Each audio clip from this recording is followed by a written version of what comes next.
सज्जन सत्कर्म करतो परिणामी पुण्य प्राप्त होतं, दुर्जन दुष्कर्म करतो परिणामी पाप निर्माण होतं. आणि ज्याच्या खात्यावर पाप आहे त्याच्या खात्यावर दुःख आहे, आणि ज्याच्याजवळ पुण्य आहे त्याच्याजवळ सुख आहे.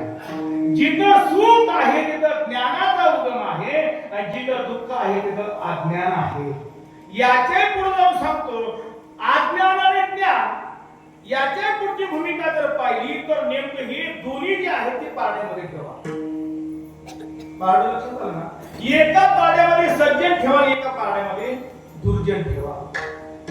सज्जन एकत्र आणले तरी येत नाही, आणि आले तरी येत. मग मी काय तुला शिकवतो ना, सज्जन एकत्र आणले तरी येत नाही, आले तरी एकमत होत नाही.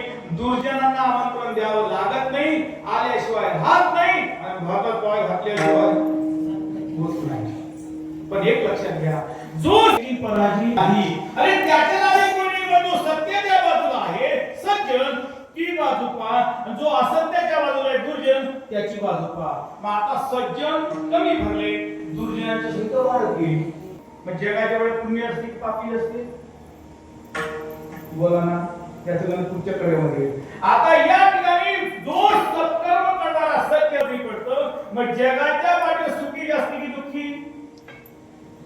आलं ना, यो देखेसो दुनिया भरणा आहे. मग याच्या पुढे जाऊन पहा, मग जगाच्या पाठीवर सुख आहे तर ज्ञान आहे, आणि दुःख आहे तर अज्ञान. अज्ञानाने दुःखाची प्राप्ती होते.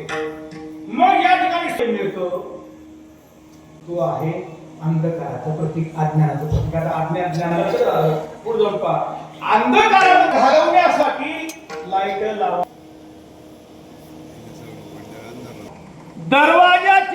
दरवाजा खिडकी सर्व बंद केले, कुलूप वेळा राहून गेला. ही चावी घे, दरवाजा उघडला, त्या कोपऱ्याला वेळा पडलाय. त्याला दरवाजा उघडला, मध्ये गेलं तर काही दिसत नाही त्याला. तो मध्ये गेलं, पाहिलं त्याला विळा दिसला आणि काही सुद्धा नव्हतं. तसाच पाहता म्हणजे विळा नाही, अरे विळा आहे त्याच ठिकाणी, फक्त अंधकारामुळे तो दिसला नाही. घट बसवलाय, आता ती अखंड ज्योत आहे. ती ज्योत एकदा पेटवली की तिला धक्का लावायचं काम नाही. अरे थोड्या वेळात जर पाहिलं मला 2-5 तासाने, अरे ती वात अशी सम होत चाललीये. काय तेल पण आहे, वात पण आहे. की काजळी कशाचं प्रतीक आहे? अंधकार गिळल्याचं. विठ्ठल